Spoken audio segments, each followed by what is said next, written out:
शंकराचार्यमाश्रये। नमः शंकर शारदाभ्यां श्री गुरुभ्यो नमः। नमो नमः। अत्र मम कृते अवसरः कल्पितः, अतः अत्रत्य ये अध्यापक विकास केन्द्रस्य निदेशकाः सन्ति आचार्याः पूजनीयाः, तेषां चरणयोः नततिं विनिवेदयामि। अन्येपि संयोजकवर्याः अन्येपि सन्ति, तेषां कृतेपि तावत् आगच्छन्ति छात्राः कुलपतिचरणाः, येषाम् उपक्रमे अयं कार्यक्रमः अत्यन्त सुष्ठुतया चलति, गुणवत्तापूर्णं चलति। यतोहि गुणवत्ता एव आवश्यकी भवति। केवलं कार्यशाला भवति, तत्र केवलं कर्गदेषु भवति इति नास्ति। अतः किञ्चित् गुणवत्तापूर्णम् अस्ति। अतः वयं सर्वेपि धन्याः स्मः। भवन्तोऽपि अत्र समयेपि आगताः, भवतां कृते स्वागतं, नमस्काराश्च अहं व्याहरामि। आदिनं भवन्तः श्रान्ताः स्युः, अतः किञ्चित् परस्परचर्चया अस्य कालनिशस्य वयं किञ्चित् यत्र मया यत् प्रतिपाद्यमानः विषयः अस्ति तस्मिन् विषये किञ्चित् विचार्य। यन्त्रं यदि क्वचित् अस्ति चेत् स्थापय। मम विषयः भवति अद्यस्य अनुवादे अधिकारार्थम् उपायाः। सर्वे ज्ञातवन्तः इदानीं पर्यन्तम् अनुवादस्तु कठिनम्, अनुवादः कठिनः इति अस्ति। तत्र पद्यानुवादः पुनः गद्यानुवादः इति विभागद्वयम्। पद्यानुवादः इतोपि कठिनं भवति। तत्र नियमाः भवन्ति छन्दसः, हिन्द्यां वा भवतु पद्येषु दोहा इत्यादि तत्र अपि नियमाः भवन्ति, संस्कृतेपि छन्दसु नियमाः भवन्ति। तत्र अत्यन्तं कठिनं तत् भवति, अभ्यासेन तत् सर्वं कर्तुं शक्यते। गद्यानुवादे तत्र स्वातन्त्र्यं भवति, तत्र किञ्चित् तादृशः निर्बन्धः नास्ति। इदानीं शब्दानुवादः एव श्रेष्ठः इति निर्णीतः आचार्यैः। इदानीं शब्दानुवादः सर्वत्र कर्तुं न शक्यते, भावानुवादः अपि आश्रयणीयः भवति। अतः उभयोः शब्दभावानुवादयोः अस्माभिः अत्र आश्रयः स्वीक्रियते। तदत्र भवन्तः दृष्टवन्तः, यत्र शब्दैः अनुवादः कर्तुं न शक्यते भावानुवादः कृतः आचार्यैः। इदानीमेव पूज्यः रामकुमार शर्मा महाभागाः बहु सम्यक्तया प्रतिपादितवन्तः, अस्माकं ज्ञानमपि वर्धितवन्तः सन्ति। एतादृशाः आचार्य किञ्चित् वयं तत्र आत्मानमपि प्रेरयामः। अतः अनुवादे अधिकारार्थम् उपायाः। इदानीं को नाम अनुवादः इति भवन्तः एव वदिष्यन्ति। किञ्चित् एतत् यन्त्रमस्ति चेत् तेनापि, यतोहि तत्र रिकार्ड् भवति एतदर्थं, नो चेत् उच्चैः वक्तव्यं। को नाम अनुवादः किञ्चित् भवन्तः वदिष्यन्ति, अनन्तरं उच्यतां, चिन्ता नास्ति। यदस्ति तत् मूलाभेदः अनुवादः, मूलाभेदः अनुवादः। अन्यत् भाषान्तरीकरणं, भाषान्तरीकरणम् इत्यपि सिद्धस्य कथनं, सिद्धस्य कथनम्। अन्य कोऽपि पश्चात् कथनम् अनु अन्य कोऽपि शुद्ध इति वा तत्र मूलभाषा इति उच्यते चेत् स्रोतभाषा इति, परन्तु मूलभाषा उच्यते सम्यक्। भवताम् अत्र अस्ति, ज्ञानमस्ति एव। इदानीम् अनुवादः कः इति चेत्, तर्हि तत्र अत्र तु अनुवादो नाम भाषान्तरणम्। भाषान्तरणम् अनुवादः। एका मूला भाषा भवति, अपरा लक्षिता भाषा इति अग्रे वयं पठिष्यामः। मूलभाषातः लक्षितभाषायाम् अनुवादः, तदेव अस्माकम् अभीष्टं भवति। इदानीं वस्तुतः समयस्तु प्रायः अर्धघण्टा इति अवशिष्टम् अहं मन्ये, अतः अधिकं समयं न यापयामि। झटिति विषयान् अहम् अत्रैव उपस्थापयिष्यामि। आदौ तत्र भाषान्तरमेव अनुवादः इति अस्माभिः अभ्य अत्र अस्मिन् पक्षे यदर्थम् अत्र उपस्थिताः स्मः। तत्र भाषा या भवति द्विधा भवति अनुवाददृष्ट्या। तनु अनुवाददृष्ट्या भाषा द्विधा भवति। तत्र प्रथमा मूलभाषा भवति लक्षितभाषा। मूलभाषा इत्युक्ते अनुवाददृष्ट्या यस्याः भाषायाः अनुवादः अस्माभिः कर्तव्यः। इदानीं मूलं यस्मिन् भाषायां विषयः अस्ति सा भाषा मूला भवति। इदानीं आङ्ग्लभाषायाः विषयः अस्ति चेत् तस्य अनुवादः कर्तव्यः चेत् आङ्ग्लभाषा मूला भाषा भवति। यदि बङ्गभाषातः अस्माभिः अनुवादं कर्तव्यं चेत् तत्र बङ्गभाषा मूला भाषा भवति। एवम् अन्यत्रापि अस्माभिः चिन्तितुं शक्यते। मूलभाषा भवति सा। लक्षितभाषा तु तत्र यस्याम् अस्माभिः अनुवादः कर्तव्यः इति लक्षितभाषा स्पष्टं स्यात् सर्वं। मूलभाषातः एव लक्षितभाषायामेव अस्माभिः अनुवादः कर्तव्यः। तदर्थं वयम् अत्र स्मः। पुनः अस्माकं यद् लक्ष्यमस्ति तत् किमस्ति? अत्र कार्यशाला वर्तते। लक्ष्यं किं ज्ञातं? किं लक्ष्यं? झटिति यन्त्रं स्वीकृत्य यदस्ति झटिति वक्तव्यं। तत्र समयस्य यापनं मास्तु, यतोहि समय अल्पीयान वर्तते। तस्य कोऽपि वक्तुं शक्नोति वा? अस्माकम् अत्र जीवनस्य लक्ष्यम् इति न वदामि। अत्र कार्यशालायाः अस्माकं लक्ष्यं किम्? अनुवादकौशलवर्धनम् इत्येकम्। अपर कोऽपि वदति? भावानां प्रसारः। अन्यत् तदविष्टमस्ति। अस्माकं लक्ष्यमस्ति सरलमानकसंस्कृते अनुवादः।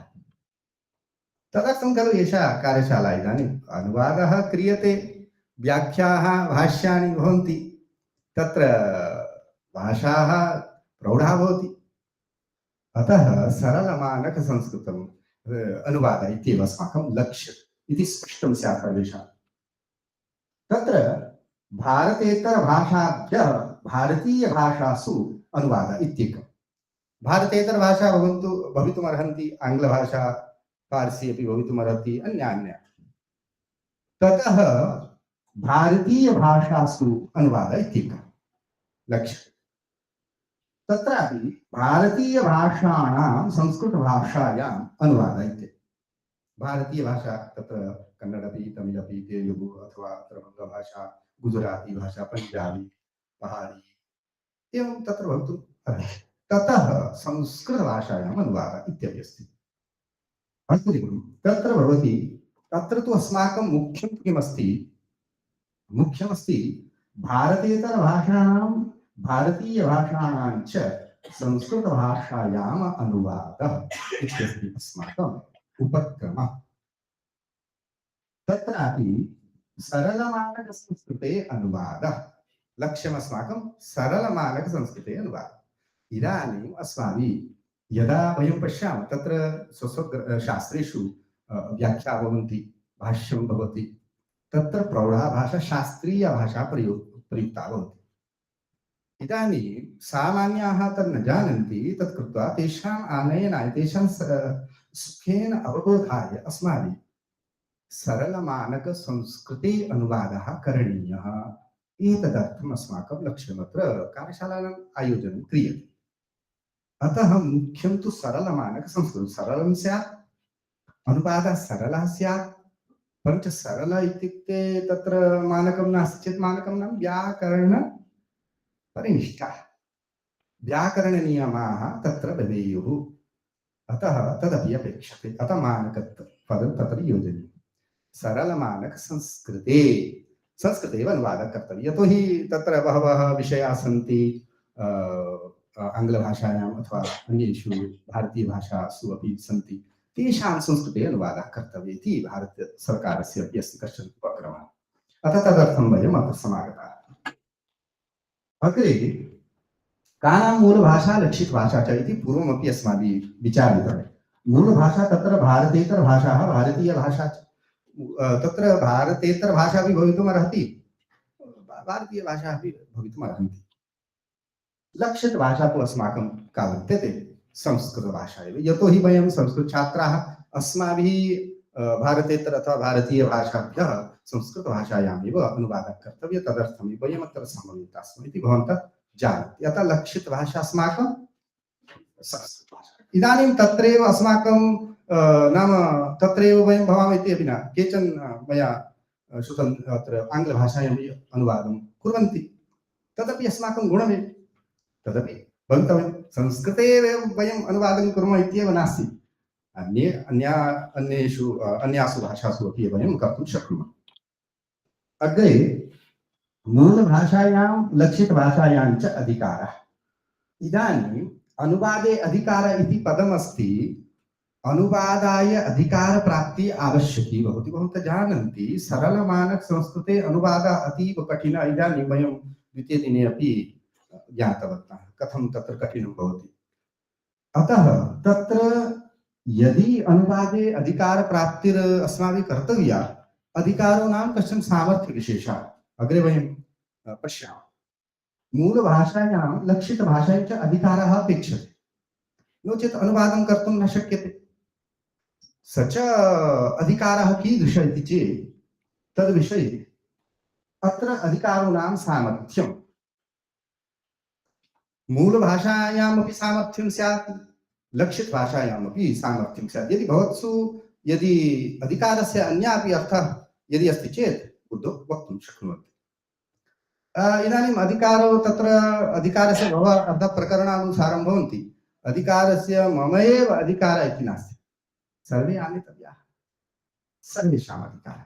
तर्हि सर्वेषाम् इत्युक्ते तेषां किं किं ज्ञानं स्यात्। इदानीं छात्रः आनीतः सः न जानाति किमपि चेत् तदापि तत्र कष्टं भवति। अतः तस्य निर्माणं। तर्हि अधिकारं सामर्थ्यं कीदृशम् इति चेत् भाषावगमनसामर्थ्यं। लक्षितभाषा अथवा मूलभाषा भवेत्, उभयोः अवगमनसामर्थ्यं तु स्यात्। यदि अवगमनसामर्थ्यं नास्ति तर्हि कथं तत्र अनुवादप्रसक्तिः न कर्तुं शक्यते। अपरं भवति भाषापठनसामर्थ्यं। भाषापठनमपि आगच्छति। इदानीं किं लिखितं लेखकेन मूलग्रन्थे मूलभाषायां तत् पठितुमपि अस्माकं सामर्थ्यं स्यात्। भाषावगमनम् अग्रे वयं पश्यामः कथं कथं तत्र सोपानानि सन्ति। भाषापठनसामर्थ्यं तु अस्माकं कृते अपेक्षते। तत्र किञ्चित् टङ्कणदोषः अस्ति, सः सोढव्यः। भाषणसामर्थ्यं, भाषणसामर्थ्यमपि अपेक्षते इति अंशः। अपेक्षते नापेक्षते प्रथमस्तरे अग्रे विचारयामः। भाषालेखनसामर्थ्यमपि स्यात्। इदानीम् अनुवादः क्रियते तर्हि अनुवादसमये लक्षितभाषायां लेखनमपि आवश्यकं भवति खलु, नो चेत् किं लिखितम्। अतः एतदपि भवितुमर्हति, कश्चन अनुवादं करोति टङ्कणम् अपरः करोति यः जानाति, तदपि पूर्वम् अपि भवति स्म, इदानीमपि भवति। परञ्च टङ्कणमपि जानीयात्, तदपि अस्ति। मूलभाषायाम् अधिकारः इति चेत् भाषावगमनसामर्थ्यं प्रथमम्। मूलभाषायाः अवगमनं स्यात्, नो चेत् अनुवादं कर्तुं न शक्यते। कः भावः तत्र अस्ति तत्सर्वं ज्ञातव्यं भवति। शब्दानुवादस्थले सर्वत्र न भवति, भावानुवादोऽपि कर्तव्यः। भावः ज्ञातः स्यात्, शब्दानामपि कथं तत्र विन्यासं ते कुर्वन्ति तदपि अस्माभिः ज्ञातव्यं भवति। मूलभाषायाः प्रगाढं ज्ञानम् आवश्यकं नास्ति, परन्तु लक्षितभाषायां गतिः स्यादेव इति तु अस्माभिः अध्येयं भवति। मूलभाषायाः अत्यन्त उत्कटा अस्माकं गतिर्वर्तते इति नापेक्षितम्। भावावगमनं पर्याप्तं भवति, अधिकं प्रगाढं ज्ञानं नापेक्षते। न करणीयमिति नापेक्षते। अनुवादकाले प्रथमस्तरे कर्तव्यं चेत् तत् सम्यक् भवति। लक्षितभाषायां तु गतिः स्यादेव। यदि लक्षितभाषायां गतिः नास्ति, तत्तु पठनरूपा, लेखनरूपा, अवगमनरूपा, भाषणरूपा किञ्चित् प्रथमस्तरे तदग्रे पश्यामः। भाषणं नास्ति चेदपि अनुवादः कर्तुं शक्यते, परञ्च अपेक्षितः सर्वथा न वार्यते। इदानीम् एतादृशम् अस्माकं ज्ञानम् अधिकारः सामर्थ्यं वा तत्र भवितव्यं भाषापठन सामर्थ्यमपि अपेक्षते मूलभाषायाः पठन सामर्थ्यम् अपेक्षते मूलभाषायाः पठन सामर्थ्यमेव कः भावः तत्र अस्ति अनुभक्तुं शक्यते अन्यथा अनुवादः न शक्यते भाषा भाषण सामर्थ्यं मूलभाषायाः भाषणं न जानन्ति चेदपि चलति इदानीं कन्नडभाषा अस्ति यदि तस्य भावं सः वदन् अस्ति भवन्तः तस्य अवगमनं कुर्वन्तः स्मः अयम् एतत् वदन् अस्ति तर्हि तस्य अनुवादं कर्तुं शक्यते भाषणं न जानाति तदपि कर्तुं शक्यते कश्चित् पहाडी पञ्जाबी न जानाति यदि भावः अवगतः तर्हि सः तत् कर्तुं शक्नोति अतः भाषण इति भाषा भाषणं सामर्थ्यं मूलभाषायां नापेक्षते अस्ति उत्तमं वरमेव अनुवादाय नापेक्षते तत् परिहर्तुमपि शक्यते भाषालेखन सामर्थ्यं मूलभाषायाः अस्य उपयोगः न भवति यतोहि अस्माभिः मूलभाषायां तु अनुवादः न कर्तव्यः अस्माकम् अनुवादस्तु लक्षितभाषायां भवति अतः मूलभाषायाः लेखन सामर्थ्यं नास्ति चेदपि अनुवादं कर्तुं शक्यते अत्र अस्ति लक्षितभाषायाम् अधिकारः भाषावगमनं सामर्थ्यम् अत्र तु भाषावगमन सामर्थ्यं स्यादेव लक्षितभाषायाः अवगमनं नास्ति चेत् न कर्तुं शक्यते अनुवादः पुनः भाषापठन सामर्थ्यमपि स्यात् यदि सः पठितुं न जानाति चेत् कथं भवति अतः लक्षितभाषायां तदपि अपेक्षते भाषालेखन सामर्थ्यं तु तत्तु अस्ति एव इदानीं तत्र लेखनीयं तस्यां भाषायां लेखनीयं चेत् लेखनाभ्यासः अपेक्षते एव अग्रे अस्ति भाषा भाषण सामर्थ्यम् इदानीं लक्षितभाषायाः अपि भाषणम् आवश्यकम् इत्यपि नास्ति बहवः तादृशाः विद्वांसः सन्ति ये संस्कृतं भाषितुं न जानन्ति अनुवादं कुर्वन्ति परन्तु अस्य नायमर्थः सम्भाषणम् अस्माभिः संस्कृते न कर्तव्यम् इति नियमः नास्ति नियमः न क्रियते अनुवादाय भाषणम् आवश्यकम् इति नास्ति तत्तु परिहर्तुं शक्यते परञ्च भाषणं सम्भाषणं भवेत् भाषणे अपि सम्भाषणं भवेत् सरलमानक सम्भाषणं भवेत् अतो हि अन्येषामपि अवगमनं भवति इदानीं सम्भाषणमपि सरलमानकं भवेत् अनुवादमपि एतत् मानकं भवेत् एवं लक्षितभाषायामपि एतादृशाः तत्र सामर्थ्यानि भवन्ति भाषा पठने लेखने च सामर्थ्यं किं किम् अपेक्षते मूलभाषायाः लिपिज्ञानं तु आवश्यकं भवति इदानीम् आङ्ग्लभाषायां कश्चित् लेखपुस्तकं यदि लिखितमस्ति चेत् तत्र रोमन् लिप्याः ज्ञानम् अपेक्षते नो चेत् पठितुं न शक्यते लिपिज्ञानम् अपेक्षते ये तु शोधार्थिनः सन्ति तेषां कृते तु लिपयः बहुविधाः भवन्ति ताडपत्रेषु लिपि भवति दाक्षिणात्येषु तिगलारि ग्रन्थ इत्यादि तेषाम् अवगमनम् अपेक्षते प्राचीन देवनागरी अपेक्षते शारदायामपि ग्रन्थाः सन्ति तस्यापि ज्ञानं भवति हिमाचले टाङ्करी लिपि अस्ति तस्यापि अवगमनम् आवश्यकं यदि तस्य शोधः कर्तव्यः चेत् पञ्जाबी गुरुमुखी अस्ति तस्यापि अवगमनं स्यादेव गुजराती अपि देवनागरी ब्राह्मी अपि ब्राह्म्यां तु शिलालेखादिकं भवति परञ्च अवगमनम् आवश्यकं भवति लिपीनां ज्ञानम् आवश्यकं तस्य ग्रन्थसन्दर्भे मूलभाषायाः लिपिज्ञानमपि अपेक्षते व्याकरणविषयाणां ज्ञानं तु अपेक्षते एव मूलभाषायामपि अपेक्षते भावावगमनाय तत्र अधिकं न तु भावावगमनाय अपेक्षते एव अतः तदपि वयम् अत्र मूलभाषायां ज्ञातुं शक्नुमः लक्षितभाषायाः अपि लिपिज्ञानम् आवश्यकं भवत्येव पुनः व्याकरणविषयाणां ज्ञानं सुतरां भवितव्यम् तत्र व्याकरणांशाः भवन्तः जानन्ति एव सन्धि समास भवति कारक भवति कारकेषु उपपदादि विषयेषु तत्रापि गतिः स्यात् पुनः समस्तपदानां विषये अपि ज्ञानं भवेत् इदानीं तु सरलमानकसंस्कृते तु कथं संयुक्तपदानि प्रयोक्तुं शक्यते तत्र विच्छेदं कृत्वा कथं कर्तव्यं तत्र काठिन्यं भवति तस्य तु सुतरां ज्ञानम् अपेक्षते लक्षितभाषायाः प्रगाढं ज्ञानम् अपेक्षते अनुवादाय अपेक्षिताः अंशाः इदानीं वयम् अनुवादाय प्रवर्तयामः अनुवादम् अस्माभिः कर्तव्यं तर्हि के अंशाः अपेक्षिताः भवन्ति प्रतिभा आदौ भवति प्रतिभा प्रतिभा अस्माकं काचित् शक्तिविशेषा भवति यदि प्रतिभा नास्ति तर्हि सः अनुवादं वा काव्यं वा कर्तुं न शक्नोति। प्रतिभा आवश्यकी भवति। पुनः द्वितीयस्तरे भवति अध्ययनम्। अध्ययनमपि आवश्यकं भवति। तत्तु मूलभाषायाः विषयस्य वा लक्षितभाषायाः विविधविषयाणां वा अध्ययनम् आवश्यकं भवति। तर्हि कीदृशम् अग्रे वयं पश्यामः। पुनः प्रयासः। सः प्रतिभापि अस्ति, व्युत्पन्नः अस्ति, अध्ययनमपि करोति, न त्यजति किमपि, सर्वदा अध्ययने रता भवति, परञ्च प्रयासमेव न करोति, अनुवादेन प्रयासं न करोति, काव्यं कर्तुं प्रयासः न करोति, तर्हि कथं सः अनुवादं कर्तुं न शक्नोति। त्रयाणाम् अंशानाम् अत्र आवश्यकता भवति।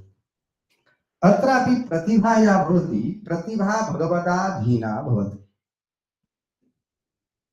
प्रतिभा सर्वदा भगवदाधीना भवति। सर्वेषां प्रतिभा न भवति तर्हि सर्वदा सा कुण्ठिता भवति इत्यपि नास्ति। अग्रे तस्य यतोहि उपायः अपि वक्तव्यः। अहं ज्योतिषकः, यदि ग्रहदशा वर्तते चेत् उपायः वक्तव्यः। तर्हि उपायः अपि एतादृशा यदि क्वचित् अस्ति, नाम प्रतिभा मौढ्यता अस्ति, पुनः अध्ययनमौढ्यता अस्ति चेत् प्रयासविषये क्वचित् बाधाः आगच्छन्ति, बहवः ग्रहाः तादृशाः आगच्छन्ति चेत् उपायाः अपि मया तत्र सूच्यन्ते। इदानीम् अत्र प्रतिभास्तु भगवदाधीना भवति, परञ्च अध्ययनं प्रयासः तत्तु स्वाधीनमेव भवति, तत्तु अस्माभिः कर्तुं शक्यते। अग्रे प्रतिभायाः जागरणाय उपायाः। जागृता नास्ति, प्रतिभा सुतरां नास्ति। इदानीम् अहम् अनुवादं कर्तुम् इच्छामि, इदानीं दृष्टं किमपि मूलभाषायाः मया तत्र लेखः दृष्टः, तद्दृष्टे सत्येव यथा अनुवादाय अहं प्रयासं करोमि, निद्रा आगच्छति बहु, अथवा न भवति, अनुवादः एव न भवति, अर्धघण्टा व्यतीतः, अनुवादः एव न भवति।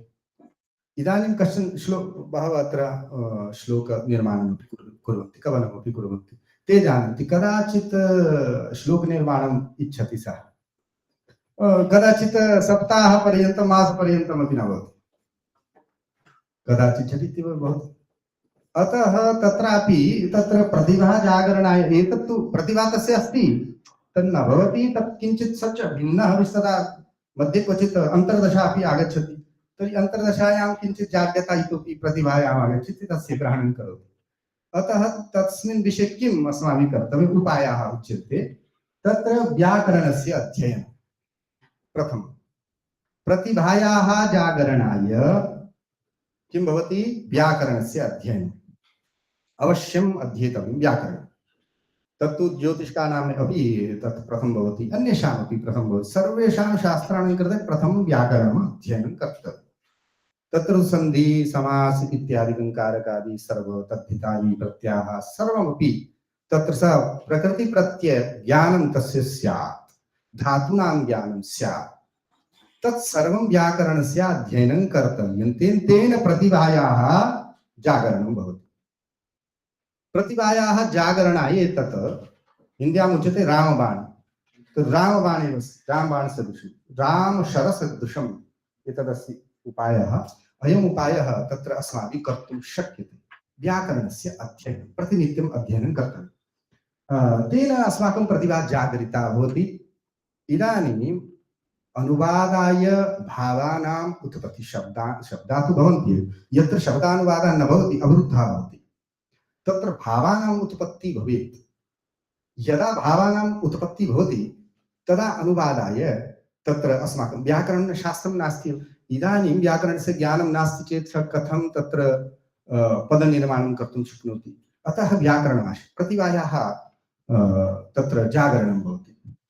काव्यानाम् अध्ययनं, काव्यानामपि अध्ययनम् आवश्यकं भवति, यतोहि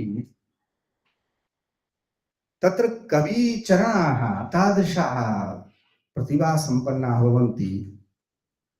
ते कथं कीदृशं वाक्यं पदं वा कुत्र कस्मिन् दृष्टान्ते भावे वा प्रयुक्तवन्तः काव्यानां पुनः पुनः पठनेन तत् आयाति अलङ्काराणाम् अपि ज्ञानं भवति। इदानीम् अनुष्टुप् छन्दः वर्तते, तत्र मात्राः एव पूरणीया चेत् तत्र लघु गुरु तत् स्थाप्य किञ्चित् अक्षरान् संस्थाप्य तद् काव्यं न भवति, अर्थस्य उद्बोधः न भवति। मया एकदम काव्यं निर्मितमिति उच्यते चेत् तस्य काव्यत्वं न भवति। तदर्थं काव्यानाम् अध्ययनं कथं प्रयोगाः क्रियते, परन्तु कविना कथं प्रयोगः क्रियते तदस्माभिः द्रष्टव्यं भवति। काव्यानाम् अध्ययनं तत्र कालिदासः प्रभृतये अस्माकं कवयः सन्ति, तेषां काव्यानाम् अध्ययनं कुत्र कथं कः शब्दः प्रयुक्तः, व्याकरणं यथा व्युत्पादयति शब्दान्, कवि तस्य प्रयोगं साहित्ये करोति। यदि कवि वैयाकरणाः शब्दं व्युत्पादयन्ति, परञ्च तस्य शब्दस्य कथं प्रयोग, एक तु लौकिकः प्रयोगं करोति, रामः गच्छति, लौकिकः प्रयोगः भवति, परञ्च कथम् अत्रापि काव्यत्वम् आलेयः, सः साहित्यकः, साहित्यकः पुनः यः कवि भवति सः एव भवति। अतः काव्यानां तत्र अध्ययनम् आवश्यकम्। तेन कविना कथम् अत्र प्रयोगः कृतः, तेन अस्माकं प्रतिभायाः पुनः काव्यस्य काव्यत्वे यत् सौन्दर्यमस्ति तत् वर्धते। अतः काव्यानां प्रतिभायाः जागरणाय इदानीं कश्चित् कवि भवति एव, तस्य हिन्द्यां तस्य मातृभाषायां स चिन्तयति। इदानीं नाम वृष्टिकालः, प्रावृष्टिकालः प्रवर्तते, मनसि विरहभावः सम्प्राप्तः, इदानीं सः कविः कथं कवि भवति? पूर्वतन संस्कारः, पूर्वतन संस्कारवशात् सुप्त कवित्वं शक्तिः सुप्ता वर्तते, स जागर्ति मध्ये, जागृतः स किञ्चित् कवयितुम् इच्छति, व्याकरणं ज्ञानं नास्ति, किं हिंदी भाषायां करोति सः, तत्र अधिकं व्याकरणस्य आवश्यकता न भवति, संस्कृते कर्तव्यं व्याकरणस्य ज्ञानम् अपेक्षते, नो चेत् तत्र हिंदी भाषायाम् उच्यते गडबड भवति। व्याकरणस्य अध्ययनं क्रियते चेत् तस्य भावानां स कथं तत्र शब्देषु व्यक्तीकरणं करोति तत् प्रधानं भवति। आचार्ये कथं तत्र वर्णनं कृतं तदपि अस्माभिः द्रष्टव्यम्। अतः काव्यानाम् अध्ययनं नितान्तम् आवश्यकं भवति। द्वितीयं प्रतिभायाः जागरणाय। तृतीयं भवति कोशग्रन्थानां च अध्ययनं। कोशग्रन्थाः इदानीं अस्माकं पद्येषु भवतु गद्येषु भवतु, तत्र कदाचित् यदि शब्दसङ्ग्रहः न भवति, अस्माकं पर्याय शब्द सूर्यः, रविः, भानुः एवं पर्यायपदानि अपेक्षन्ते। श्लोकेषु भास्करः, इदानीं भास्करः तत्र पदद्वयस्य आवश्यकता अस्ति, भास्करः तत्र न भवितुमर्हति, पर्यायपदस्य आवश्यकता। अतः कोशग्रन्थानामपि आवश्यकता भवति। ये कवनं कुर्वन्ति ते जानन्ति कथं तत्र गतिर्भवेत्। अतः कोशग्रन्थानां ज्ञानं भवेत्। शब्दः पुल्लिङ्गे स्त्रीलिङ्गे नपुंसि वर्तते वा तदपि ज्ञानं तेन कर्तव्यं, नो चेत् तत् न प्रयोक्तुं शक्नोति सः। तत्तु कोशग्रन्थे एव अस्माभिः ज्ञानं कर्तुं शक्यते। अतः अमरकोशप्रभृतिग्रन्थानाम् अस्माभिः अध्ययनं कर्तव्यम्। अमरकोशकण्ठस्थे भवति चेत् सः उत्तमं नाम अनुवादः अथवा काव्यं कर्तुं शक्नोति, यतोहि पर्यायपदानि बहूनि सन्ति। अतः एतदर्थं कोशग्रन्थानामपि अध्ययनम्। त्रयः उपायाः सन्ति। येषां प्रतिभा इदानीं निर्बन्धः अस्ति चेत् तर्हि प्रतिभाजागरणम् एवं कर्तुं शक्यते। तत्र मूल्यमपि न भवति, तत्तु निःशुल्कमेव उपायाः कर्तुं शक्नुवन्ति। अग्रे अस्ति मूलभाषायाम् अधिकारार्थम् उपायाः। मूलभाषा या भवति तत्रापि अधिकारं स्यादेव, केवलम् अहम् अवगमनं करोति, अवगमने अपि के अपेक्षिता अंशाः ते अपि ज्ञातव्याः। यथा मूलभाषायाः शैल्याः ज्ञानं करणीयम्। शैली कीदृशी अस्ति मूलभाषायाः, तस्य ज्ञानम् आवश्यकं भवति, तदा अनुवादाय अस्माकम् आनुकूल्यं भवति। शैली इति आवश्यकम्। मूलभाषायाः कठिनशब्दाः ज्ञातव्याः। मूलभाषायाः क्वचित् कठिनशब्दाः भवन्ति इदानीमेव कुल्लड्की में किम् उक्तम् अत्र काव्ये इदानीमेव तत् शब्दं प्रयुक्तं खलु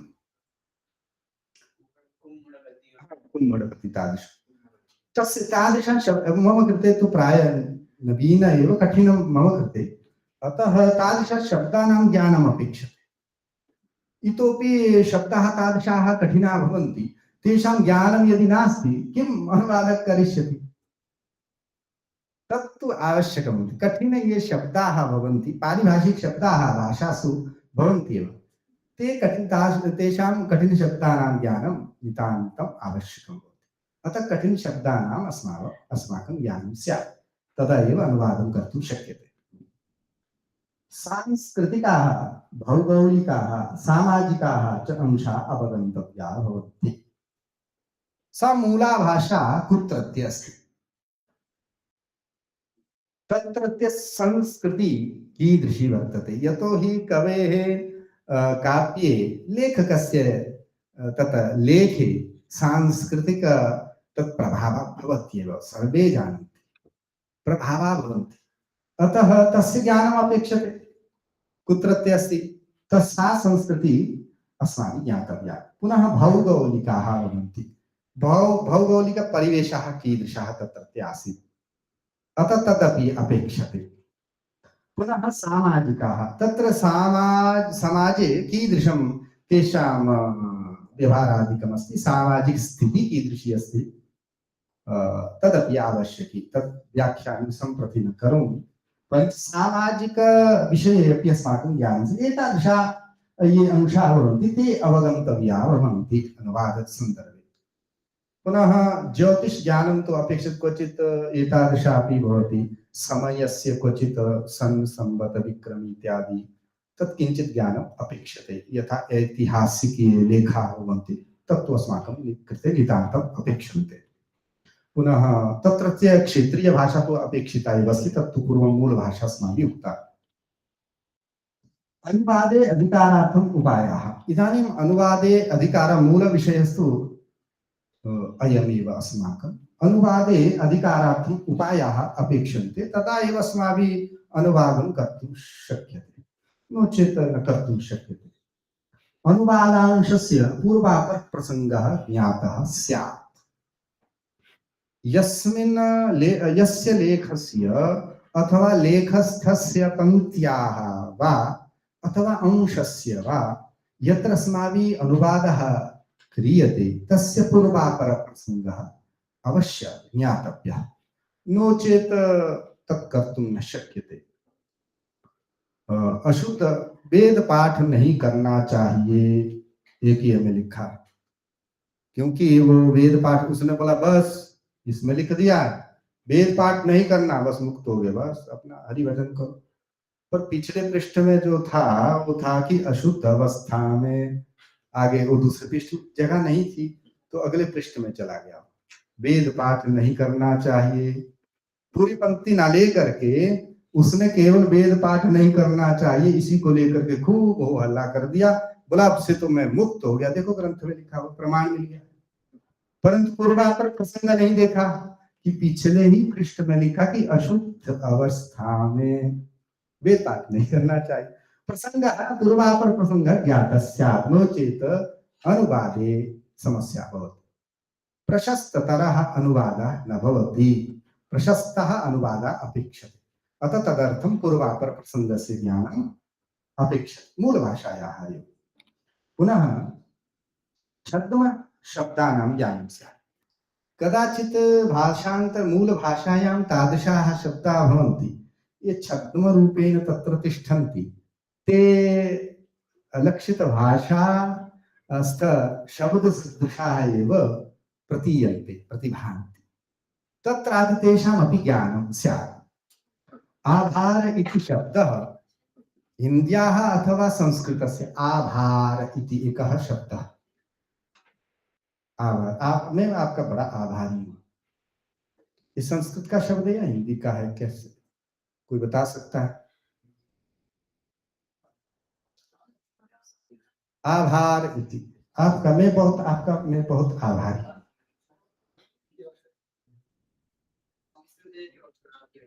कथं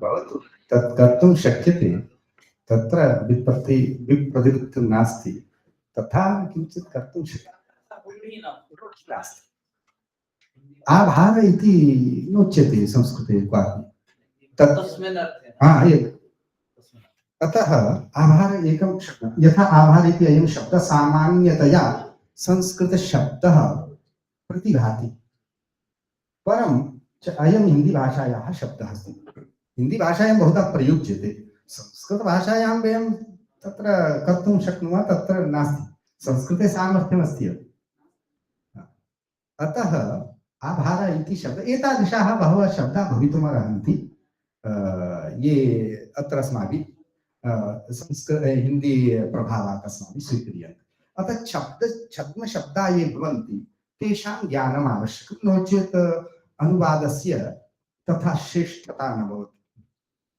दोषस्थानानां विषये ज्ञानं स्यात् तेषां निवारणमपि जानीयात् दोषस्थानाः कुत्र कुत्र भवन्ति विभक्तिषु बहुत्र भवन्ति कहीं के आ गया तो इसमें संबंध षष्ठी होगी संस्कृत की तो ऐसा करके वो षष्ठी में करने लग जाता है ऐसा होता है क्यों मातृभाषा प्रभाव तत्र तेषां तादृशानां दोषस्थानानाम् अस्माकं ज्ञानं स्यात् येन तादृशाः दोषाः अनुवादे न भवेत् दोषस्थानानां विषये अस्माकं ज्ञानम् आवश्यकं भवेत् वाक्यरचनावसरे शुद्धं निरवरता स्यात् यदा वयम् अनुवाद समये वाक्यानां रचनां कुर्मः तदा शुद्धौ एव निरवरतां शुद्धं वाक्यं स्यात् तत् अस्माकं अपाणिनीयं न स्यात् इति अस्माभिः तत्र अवधेयं भवति पुनः क्वचित् मूलकृतौ यत्र अनुवादः क्लेशाय भवति तत्र मूलशब्दं टिप्पणी स्थाने टिप्पणी लेख्या मूलकृतौ मूलभाषायां केचन भाषायां शब्दाः तादृशाः भवन्ति क्लिष्टाः इदानीं शब्दनिर्माणं नास्ति तस्य इदानीं शब्दनिर्माणं कर्तव्यम् इदानीम् अस्ति उपक्रमः इदानीं करणीयः व्याकरणं तु व्युत्पादयति परन्तु निर्माणम् इदानीं कर्तव्यं यतोहि क्रियमाणं भवति अतः तत्र मूलकृतौ यदि अनुवादाय क्लेशः भवति मूलशब्दे तर्हि टिप्पण्यां नीचे भवति खलु तत्र फुट्नोट् इति भवति यदा तत्र लिखितुं शक्यते तदपि अस्माकं कृते उपयोगाय भवति अनुवादाय सज्जता कर्तव्या कथं सज्जता कर्तव्या प्रथमक्रमे यस्य ग्रन्थस्य अनुवादः इष्टः अस्ति तस्य आद्यन्तम् अध्ययनं कर्तव्यं प्रथमम् अनेन पूर्वापरसम्बन्धः ज्ञायते किं कुत्र किं का कथा वर्तते कस्य वर्तते अयमस्य पिता अस्ति नो चेत् सः प्रसङ्गं न जानाति चेत् क्वचित् तस्य श्यालः अपि कर्तुं शक्नोति अतः कः कस्य पिता कः कस्य माता पुत्र इत्यादि पूर्वं भवति पूर्वापरसम्बन्धः न ज्ञातः चेत् तत्र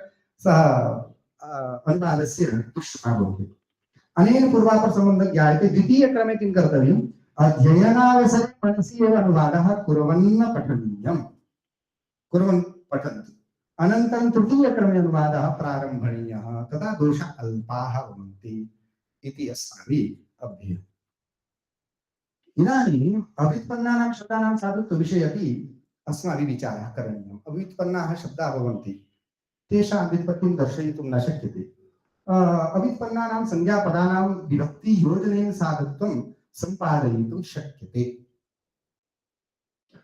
पुनः अव्युत्पन्नानां संज्ञेतरपदानां ये संज्ञेतरपदानि सन्ति तेषां विभक्तियोजनेन साधुत्वं सम्पादयितुं न शक्यते यथा पहाड़ी भाषायाम् एकः शब्दः अस्ति कौनु इति कस्यचित् संज्ञा नाम तर्हि तत्र कौनु धनसु इति क्रियते चेत् सुबोत्पत्ति कृत्वा कौनु इति कर्तुं शक्यते अथवा कौनु वर्यः इति परिहर्तुं शक्यते तत्र अव्युत्पन्नानां विषये एव परन्तु तत्र साधुशब्दः प्रयोक्तुम् एवं शक्यते परञ्च अव्युत्पन्नस्य संज्ञेतरशब्दस्य यथा प्रोफेसर् इति अस्ति इदानीं बहुधा अत्र अनुवादेषु बहुभिः लिखितमस्ति आङ्ग्लपदमेव यथा विशाल इति एकं महोदयेन अपि उद्धरितं विशाल इति साक्षात् तथैव लिखितं तथा कर्तुं न शक्यते अतः एतत् स्थले प्रोफेसरः इति प्रयोगः असाधुरेव एतत् वयं किञ्चित् चिन्तयामः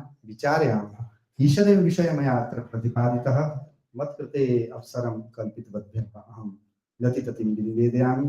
एतावत् पर्यन्तः भवन्तः श्रुतवन्तः तदर्थमपि धन्यवादं दीयते। नमो नमः।